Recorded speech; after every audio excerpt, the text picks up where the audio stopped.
لا رب سوى ولا نعبد إلا إياه أشهد أن لا إله إلا الله وحده لا شريك له وأشهد أن محمدا عبده ورسوله لا نبي ولا رسول بعده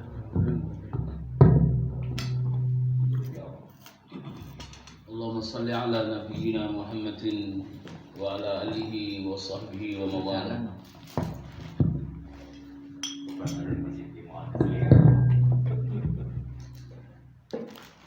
Wa ya ikhwati fillah rahimani wa rahimakumullah.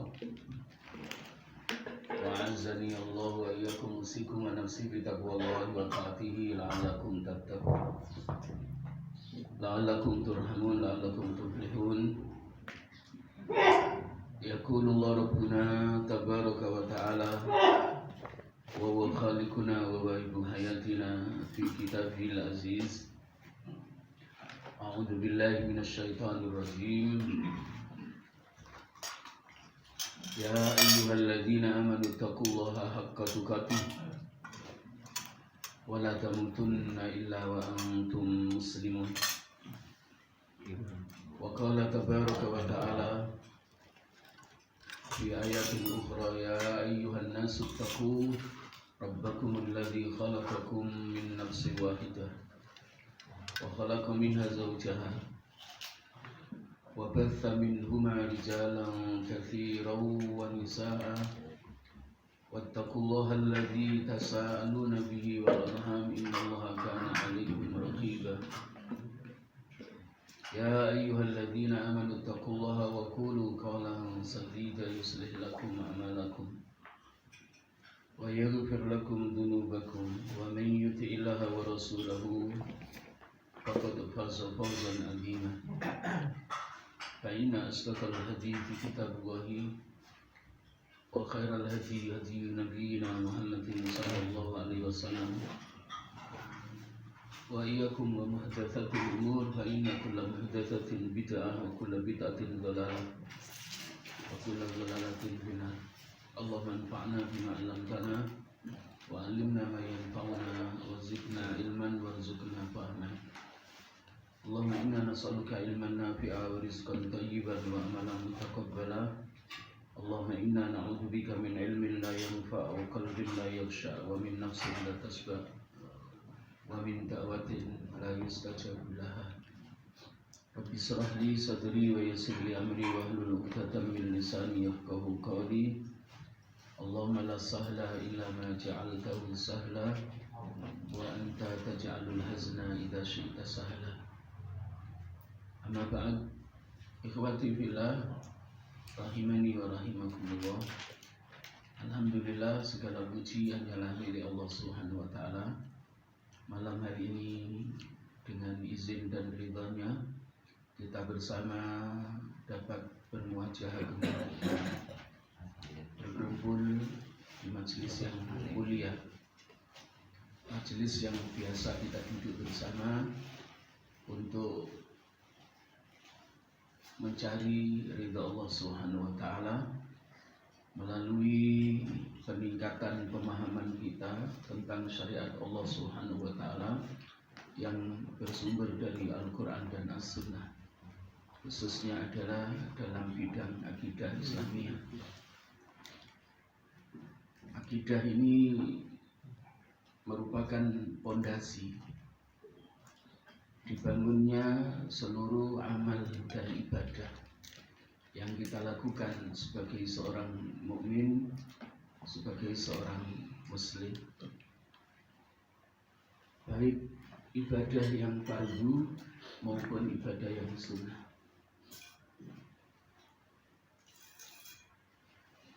Ikhwati fillah rahimani wa rahimakumullah. Karena jika ibadah atau ketaatan seseorang di antara hamba Allah yang tidak dibangun di atas akidah yang sahihah, maka sia-sia. Oleh karenanya, kalau boleh mengutip satu hadis yang berkaitan dengan puasa Ramadan, Rasulullah SAW bersabda, "Man qama Ramadhana imanan wa ihtisaban, ghufira lahu ma taqaddama min dhanbi." Barang siapa yang menegakkan ibadah-ibadah atau ketaatan di bulan Ramadan, aiqama naharahu bisyami, mendirikan, menghidupkan siang hari di bulan Ramadan dengan menunaikan ibadah puasa, wa qama lailatahu bi sholati tarawih, dan menegakkan, mendirikan, menghidupkan malam Ramadan dengan sholat tarawih, sholat sunnah tarawih, imanan, dibangun di atas keimanannya kepada Allah Subhanahu wa taala. Imanan karena iman. Jadi ketaatannya, ibadahnya karena iman.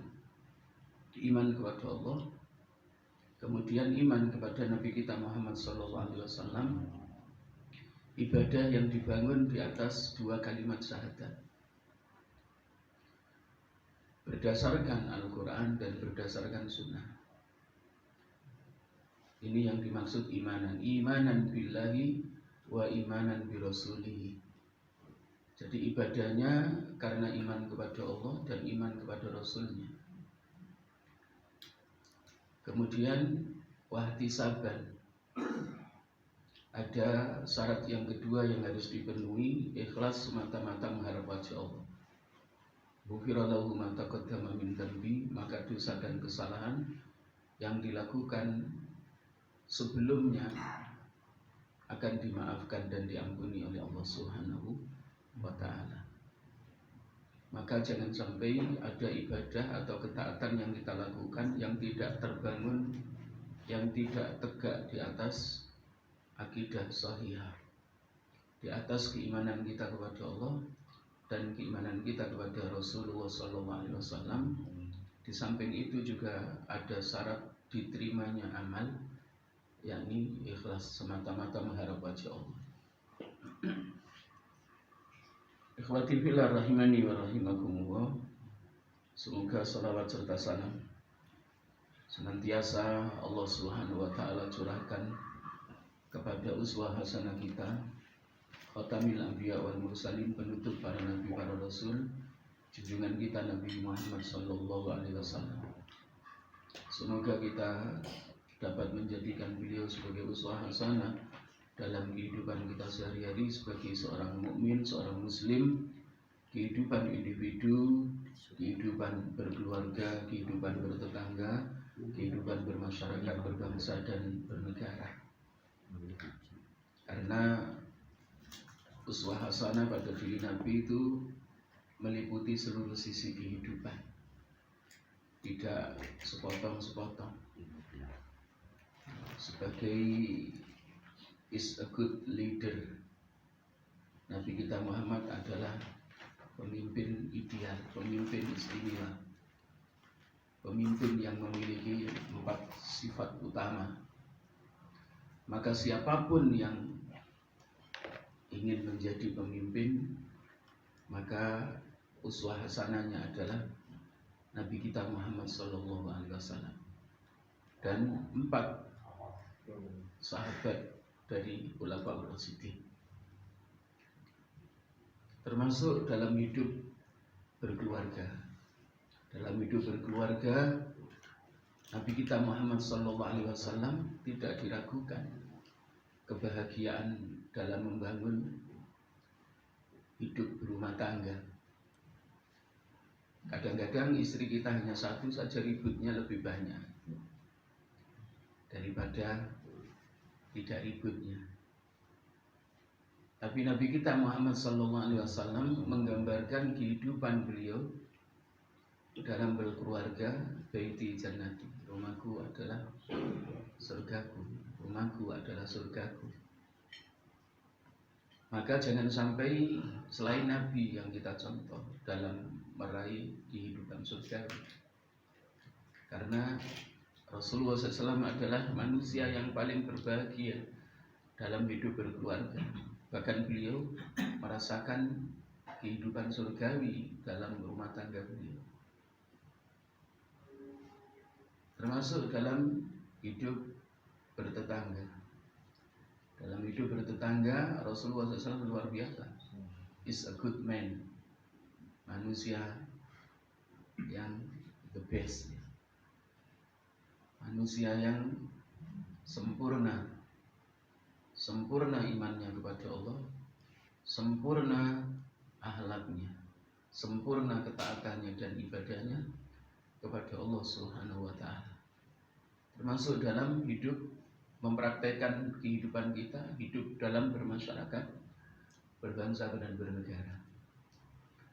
Seandainya kaum muslimin itu di semua negara siap untuk menjadikan Nabi kita Muhammad SAW sebagai uswah hasanah dalam kehidupan sehari-hari, amaliyahnya, baik muamalah, bagaimana mereka berinteraksi dengan sesama, termasuk bagaimana mereka menjalankan roda hidup berumah tangga, termasuk hidup bermasyarakat, bernegara dan berbangsa, maka surga tidak hanya dirasakan ketika lingkup kecil hanya sebatas berkeluarga, tapi bertetangga pun rasanya laksana seperti surga, bermasyarakat, berbangsa dan bernegara. Tapi sangat disayangkan, justru sudah ada uswah hasanah pada diri nabinya, kaum muslimin meninggalkan, tidak mau menjadikan nabinya sebagai uswah hasanah untuk meraih kemuliaan, kebahagiaan dan mendapatkan jaminan keamanan dari Allah Subhanahu wa taala di 3 negeri kehidupan di dunia.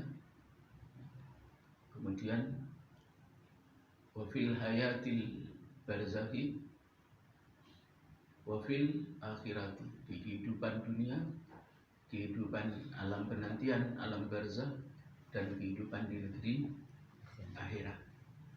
Untuk meraih 3 kebahagiaan ini tidak akan kita raih terkecuali satu-satunya adalah menjadikan Rasulullah SAW sebagai uswah hasanah, sebagai uswah hasanah. Maka duduk kita di majelis ilmu setiap malam Kamis, termasuk juga malam hari ini bagian dari satu bukti yang menjadi indikator utama bahwa kita adalah pecinta sunnah, kita adalah pecinta Nabi kita Muhammad SAW, dan kita adalah manusia-manusia yang berusaha untuk menghidupkan sunnah dan mengaplikasikannya dalam kehidupan kita, kehidupan sehari-hari sebagai umat Rasulullah Sallallahu Alaihi Wasallam. Karena dengan menghidupkan sunnah, ibadah-ibadah yang kita contoh, yang dicontohkan oleh Nabi kita Muhammad SAW, yang wajib maupun yang sunnah, yang kita bangun di atas akidah yang sahihah, ibadah kita yang kita lakukan adalah berdasarkan iman kepada Allah Subhanahu wa taala dan semata-mata mengharap wajah Allah Subhanahu wa taala, maka nanti kita termasuk as'adun nasi, orang yang paling berbahagia yaumal qiyamati, pada hari kiamat, bisafaatin Nabi, dengan mendapatkan syafaat Nabi kita Muhammad sallallahu alaihi wasallam.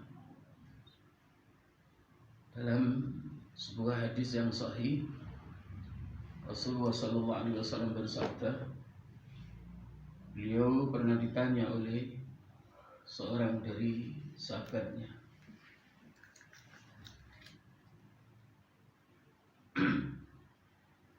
siapakah ya Rasulullah orang yang paling berbahagia dengan mendapatkan syafaatmu di hari kiamat nanti?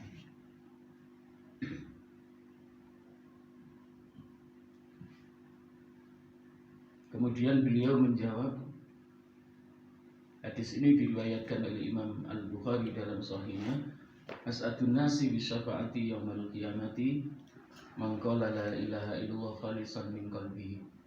Orang yang paling happy, orang yang paling beruntung, orang yang paling berbahagia di hari kiamat nanti dengan mendapatkan syafaatku adalah orang yang mengucapkan kalimat thayyibah la ilaha illallah khalisan min qalbihi. Kalimat thayyibah la ilaha illallah itu tulus, ikhlas, diucapkan dari dalam hatinya. Jadi bukan la ilaha illallah yang hanya sebagai pembahasa lisan, kalimat-kalimatnya yang terucap, yang disebut sebagai apa? Kalimat thayyibah atau kalimatul iman atau kalimat tauhid. Tapi apa? La ilaha illallah yang terlafadzkan oleh lisan kita min qulubina, khalisan min qulubina, bersih dari dalam hati kita, dari dalam hati kita. Maka la ilaha illallah yang seperti ini nanti akan membuahkan di hari kiamat nanti halalnya syafaat yang diminta oleh Nabi kepada Allah Subhanahu wa taala. Berbeda dengan orang yang kalimat thayyibahnya terbatalkan dengan syirik. Khalisan min qalbihi itu berarti apa? La ilaha illallahnya itu bersih. Jadi murni. Tidak apa? Tidak ada ketaatan yang ia lakukan yang sudah terbangun di atas kalimat thayyibah la ilaha illallah Muhammadur Rasulullah, terkecuali apa? Terkecuali betul-betul ibadah yang diilmui dan semata-mata mengharap wajah Allah Subhanahu wa taala. Makanya la ilaha illallah itu juga disebut kalimatul ikhlas. Kalimatul ikhlas hanya ikhlas meyakini, mengimani Allah saja yang diibadahi. Tidak ada sesembahan yang hak selain Allah. Tidak ada Tuhan yang hak untuk diibadahi, disembah kecuali hanya Allah semata. Maka sesembahan selain Allah adalah batal. Beda kalimat thayyibah la ilaha illallah yang sering kali terucap oleh mayoritas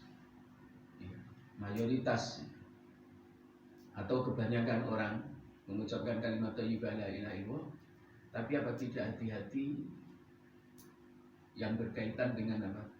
Dengan syirik kecil dan syirik besar. Maka tidak termasuk yang dijelaskan oleh Nabi ketika ditanya oleh sahabatnya, siapa ya Rasulullah di hari kiamat nanti orang yang paling beruntung, orang yang paling berbahagia dengan mendapatkan syafaatmu? Jawaban Rasulullah SAW ini paten, bukan sembarang la ilaha illallah.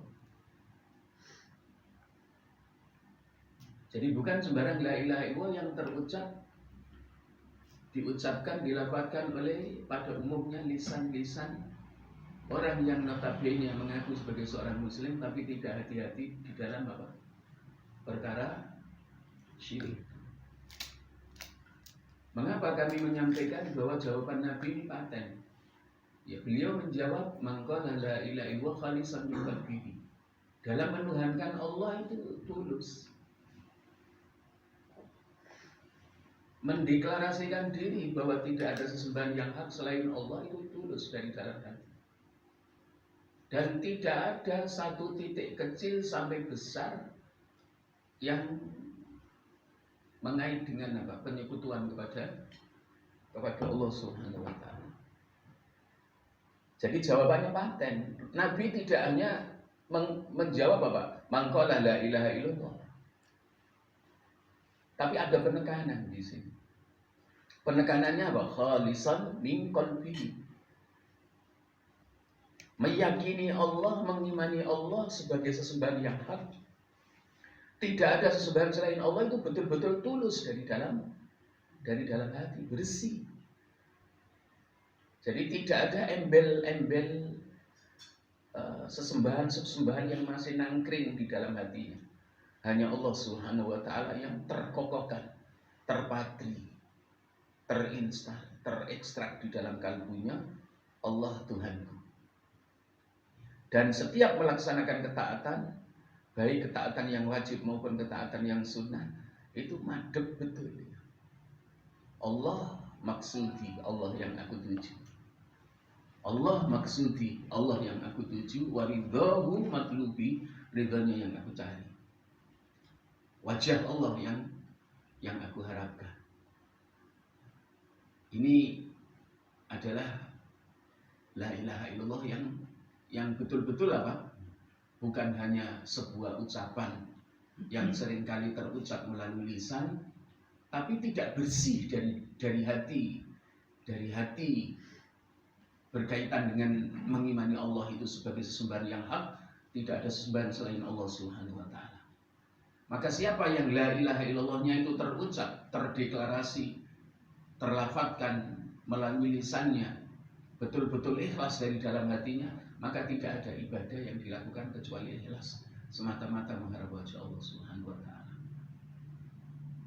Karena apa? Pondasi kalimat thayyibahnya la ilaha illallah itu betul-betul kuat, sudah bersih, tidak kotor, tidak kotor. Sekali lagi kami sampaikan dalam jawaban Nabi ketika ditanya oleh seorang di antara para sahabatnya, ya Rasulullah, siapakah orang yang paling berbahagia? Siapakah orang yang paling beruntung di hari kiamat nanti dengan mendapatkan syafaatmu?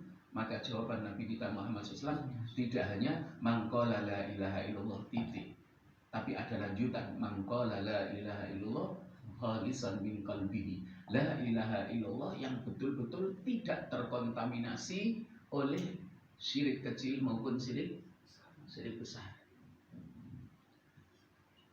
Nah, ikhwati fillah rahimani wa rahimakumullah, maka kita harus jaga kalimat thayyibah la ilaha illallah ini. Karena apa? Menjadi syarat seseorang itu nanti apa? Dapat syafaatnya Nabi. Maka dalam hadis yang lain Nabi kita Muhammad SAW juga bersabda, qulu la ilaha illallah tuflihu. Qulu la ilaha illallah tuflihu. Ucapkanlah kalimat thayyibah la ilaha illallah, tapi tetap tadi dari dalam hati ya. Tuflihu, maka kalian akan beruntung. Tapi yang dimaksud oleh Rasulullah SAW, ucapkanlah la ilaha illallah kalian supaya kalian beruntung. Itu la ilaha illallah yang memenuhi 7 karakteristik, 7 kriteria seperti yang sudah kita paham. Dan ini juga sering kami sampaikan juga ya, di ranting 1 juga. 7 kriteria la ilaha illallah, termasuk la ilaha illallah ini kita jaga ya. Yang membatalkan ada 10 gitu. Ada 10. Sehingga apa? La ilaha illallah ini betul-betul apa? Nanti dalam keadaan apapun kita, itu Allah kokohkan di dalam kalbu kita. Sampai apa? Genting-gentingnya keadaan bagi seorang mukmin, seorang muslim itu apa? Ketika sakaratul maut. Itu keadaan yang sangat genting. Banyak apa? Banyak la ilaha illallah yang lepas. Karena apa? Setan itu tidak hanya menggoda kita ketika kita sehat, yang kesadaran kita masih full ya. Kita full kesadarannya. Tapi ketika dalam keadaan sakaratul maut itu apa? Kita menghadapi sakit yang luar biasa. Dan apa? Setan tidak berhenti. Tidak berhenti. Termasuk kisah bagaimana dalam keadaan hadrahnya Al-Imam Ahmad ibnu Hanbal rahimahullah ta'ala, pada saat ditalkin oleh putranya Abdul. Jadi Imam Ahmad ibnu Hanbal itu punya putra yang bernama Abdul. Ketika dalam keadaan hadrah itu sakaratil maut. Dalam keadaan sakaratil maut, ya, beliau di luar kesadaran. Itu apa? Masih bisa menjawab. Masih bisa menjawab. Pada saat ditalkin, qul ya abi la ilaha illallah. Ucapkan wahai abi, wahai ayah, la ilaha illallah. Apa jawabannya? La itu bukan menjawab dari talkinnya putranya yang bernama Abdullah. Tapi apa? Iblis menggodanya. Iblis menggodanya, kamu sudah sukses wahai Ahmad atas diriku. kamu sudah sukses mengalahkan aku. Kamu sudah sukses mengalahkan aku. Tapi apa? Selama apa? Selama belum meninggal dan apa? La ilaha illallah ini betul-betul apa? Bersemayam, terpatri, kuat, kokoh, konstan, istiqomah di dalam kalbu ini. Aku belum mengalahkan, aku belum menundukkan, karena aku belum meninggal dengan membawa kalimat la ilaha illallah. Kemudian Allah memberikan kesadaran. Lalu ditanya oleh dua putranya, wahai Abdi, mengapa tadi saat apa? Saat saya menalkinmu dengan mengucapkan kalimat thayyibah la ilaha illallah, ya, Abi menjawab la. Jadi kaget ini, sekelas Imam Ahmad, ya. Sekelas Imam Ahmad, ya. Yang luar biasa, ya. Di antara 4 imam besar dunia Islam. Tapi apa? Setan masih berusaha. Setan masih berusaha untuk apa? Untuk menggodanya, menjebak. Itu menjebak. Tapi luar biasa beliau menjawab, aku belum sukses mengalahkanmu wahai iblis. Karena aku belum mau. Rohku belum lepas dengan apa? Tetap berpegang teguh terhadap apa? La ilaha illallah Muhammadur Rasulullah. Apalagi sekelas kita. Ikhwati fillah. Maka yang muqallibal qulub itu harus betul-betul kita jangan sampai ditinggal. Dan Allah pun dengan tegas itu di dalam salah satu ayatnya, dan selalu kami jadikan sebagai muqaddimah, ya ayyuhalladzina amanu taqullaha haqqa tuqatih wa la tamutunna illa wa antum muslimun.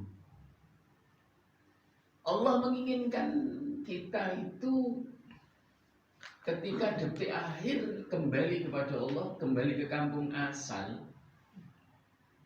Yang diingini oleh Allah itu apa? Meninggal dunia masih dalam keadaan dalam keadaan muslim, dalam keadaan berserah diri kepada Allah, dalam keadaan memiliki kepatuhan, ketundukan kepada Allah Subhanahu wa taala. 2 kalimat syahadat ini tidak lepas. Dan ini satu nasihat agung itu dari Allah. Wala tamutunna illa wa antum muslimun. Wala tamutunna illa wa antum muslimun. Lan ojo teman-teman mati sira kabeh. Itu ada nun tauhid, ya, nun tauhid tadilah. Ya ayyuhalladzina amanu. Iling-ilingo wong sing wis padha iman kabeh. Maring ingsun maksudnya Allah. Ittaqullaha haqqa tuqatih, bertakwalah kalian kepadaku Allah dengan sebenar-benarnya takwa. Bukan takwa-takwaan. Sebenar-benarnya takwa. Sebenar-benarnya takwa itu berarti apa? Dengan menjaga perintahnya Allah itu kita jalankan semampu kita, kemudian dengan menjauhi larangannya. Dalam menjalankan perintah dan menjauhi larangannya dibangun di atas apa? Imanan wahtisaban. Imanan wahtisaban. Sehingga tidak ada ketaatan dan tidak ada ibadah yang tidak bernilai kalau sudah dibangun di atas imanan wahtisaban. Kalau dibangun di atas imanan wahtisaban kan berarti apa? Dibangun di atas la ilaha illallah Muhammadur Rasulullah. Dilengkapi dengan ikhlasul qalbi, ikhlasnya hati semata-mata mengharap wajah Allah Subhanahu wa ta'ala. Jadi ya ayyuhalladzina amanu taqullaha haqqa tuqatih wa la tamutunna illa wa antum muslimun, itu nasihat Allah yang paling agung. Allah itu tidak ingin hambanya yang selama hidupnya sudah muslim kemudian meninggal dunia tidak muslim.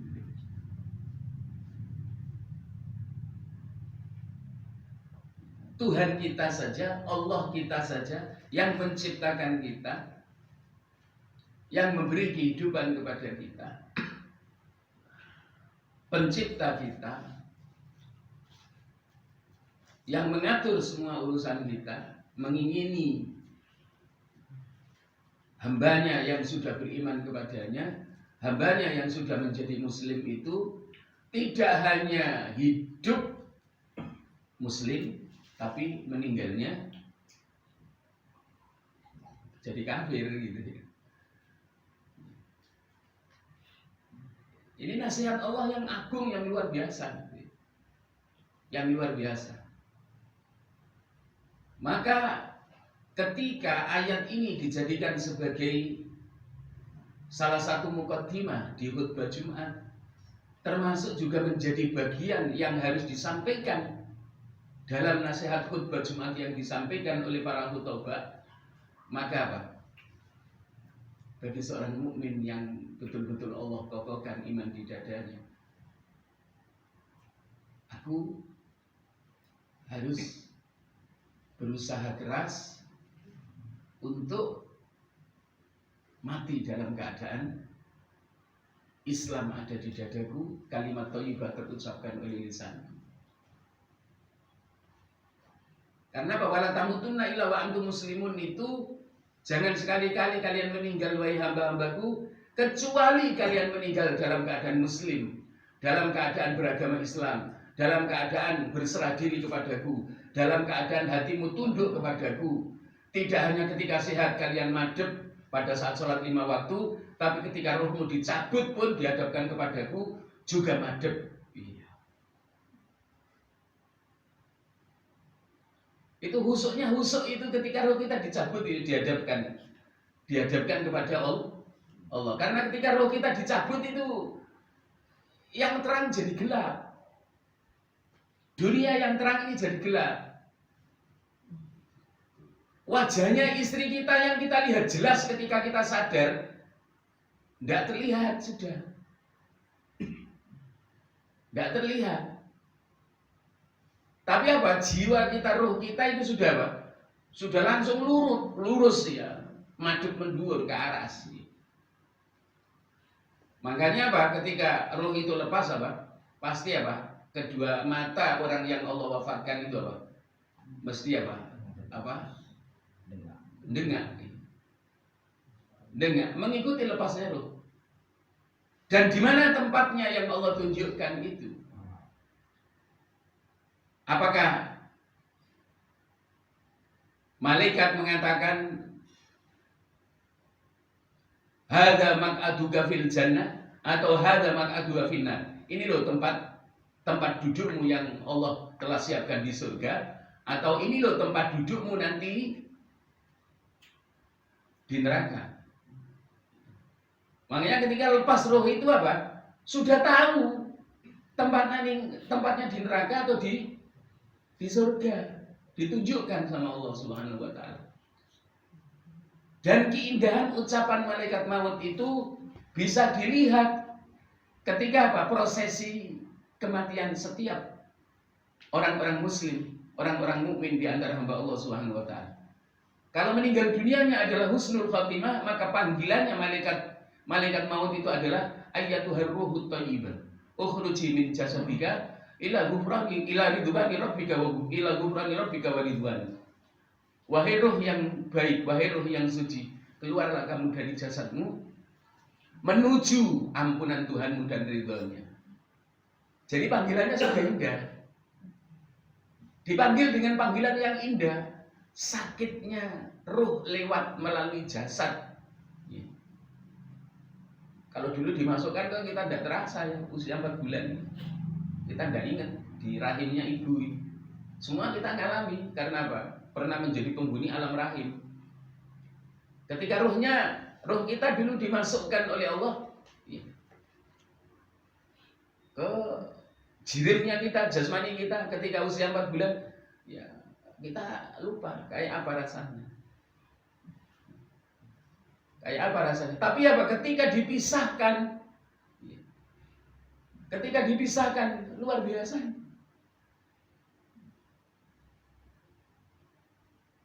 Seperti apa itu? Kambing hidup dikuliti. Kambing hidup dikuliti dalam keadaan hidup. Ya. Tapi keistimewaan karunia yang Allah berikan kepada hambanya yang mukmin ketika dalam keadaan hadrah itu apa? Itu tadi ditunjukkan tempatnya yang indah itu sehingga apa? Tidak terasa rasa sakitnya fisik, ruh lepas, munjuk mendur dari telapak kaki sampai lepas ke ubun-ubun itu tidak terasa karena sudah surga itu ditampakkan. Maka di dalam hadis yang lain Rasulullah SAW bersabda seperti apa rambut yang dicabut dari adonan roti.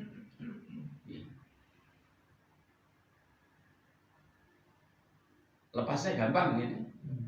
Lepasnya gampang. Tidak seret. Tapi kalau nih dosanya kayaknya seret.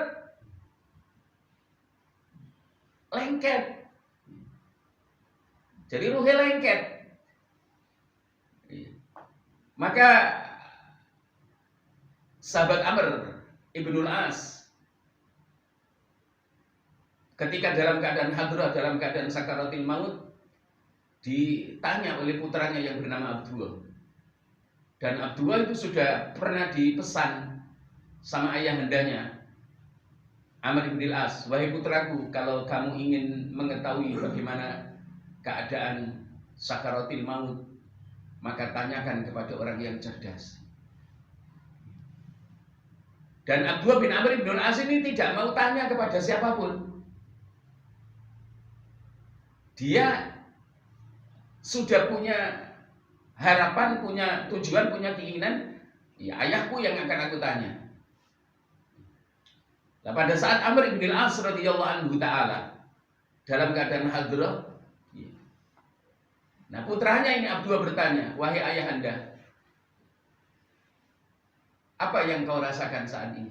Seorang sahabat yang apa ya, sakitnya dalam menghadapi sakaratil maut itu apa? Allah Subhanahu wa taala masih apa? Masih bisa memberikan sebuah jawaban. Masih bisa membuat sebuah jawaban. Tapi kalau kita 1 senti dicabut naik ke atas dari telapak kaki ke lengan sudah tidak bisa berkomunikasi. Tapi sahabat Amr bin As masih bisa menjawab, apa yang kau rasakan wahai Abi? Yang aku rasakan wahai putraku, dadaku terasa berat sesak seperti ditindih batu besar.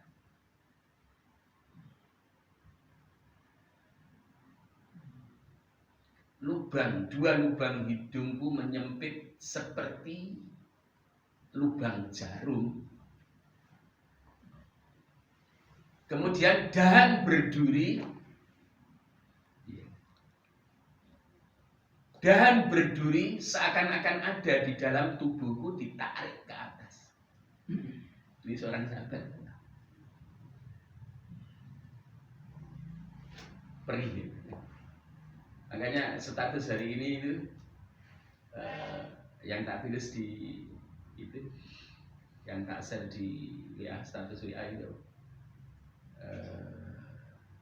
seperti apa ya? Jadi orang ketika dalam keadaan sakaratul maut itu seperti ada kawat berduri yang ada di dalam tubuh digelendeng, menduri, tarik ke atas. Kembali ke jawaban seorang sahabat Amr bin As radhiyallahu taala ketika ditanya oleh putranya pada saat beliau mengalami atau ketika dalam keadaan hadrah. Jawabannya seperti ini. Kita pun akan merasakan sesaknya dada, sulitnya bernafas, iya. Pilek flu rekasa ya. Nah ini berubah seperti sempitnya seperti lubang jarum. Kemudian dahan berduri ditarik sehingga Pak urat-urat dalam tubuh kita ini berantakan. Tapi indahnya seperti tadi kami sampaikan, indahnya ya, Allah akan tunjukkan hadza maq'aduka, hadza maswaka fi, hadhihi ma'waka, hadhil jannatu ma'waka. Ini tuh surga sebagai tempat kembali. Nah, hadhil jannatu ma'waka, ini loh surga sebagai tempat kembalimu. Maka inilah yang akan apa? Yang akan menghilangkan apa? Rasa sakit itu. Tapi orang-orang yang banyak berbuat dosa atau orang-orang kafir, orang-orang musyrik, itu rohnya ngumpet, tidak mau masuk, tidak mau keluar. Tidak mau keluar. Tapi rohnya seorang mukmin dipanggil sama malaikat maut. Walaupun sahabat Amr bin As itu menggambarkan seperti itu, ya, itu umum, itu sakit jasmani. Tapi sebenarnya dalam perjalanan rohani seorang mukmin itu merasakan kebahagiaan karena surga ditampakkan oleh Allah. Yang namanya roh dicabut secara fisik ya sakit. Tapi sakit itu akan terobati karena kebahagiaan rohani ketika Allah tampakkan sesuatu yang tidak pernah kita lihat pada saat kita dalam keadaan sadar. Makanya pada saat dalam keadaan sakaratul maut itu yang gaib katon kabeh. Yang di dunia nyata sudah apa? Sudah gelap. Tidak tampak. Maka ikhwati fillah rahimani wa rahimakumullah, cita-cita yang paling tinggi bagi seorang mukmin itu adalah meninggal dunia dalam keadaan husnul khatimah. Meninggal dunia dalam keadaan husnul khatimah itu harus menjadi cita-cita. Cita-cita ini kita update terus itu. Jangan apa? Punya cita-cita banyak, ini sudah tercapai, pengen yang ini lagi ya. Cita-cita di dunia orang mari-mari, orang rampung-rampung. Tapi yang selalu harus kita update adalah cita-cita ya. Al-mautatul hasanah. Kematian yang indah, kematian yang baik, kematian yang lisan kita bisa mengucapkan kalimat la ilaha illallah. Barakallahu fikum. Wallahu a'lam bishawab. Kami kembalikan kepada pemandu acara. Walaupun minkum, wassalamualaikum warahmatullahi wabarakatuh.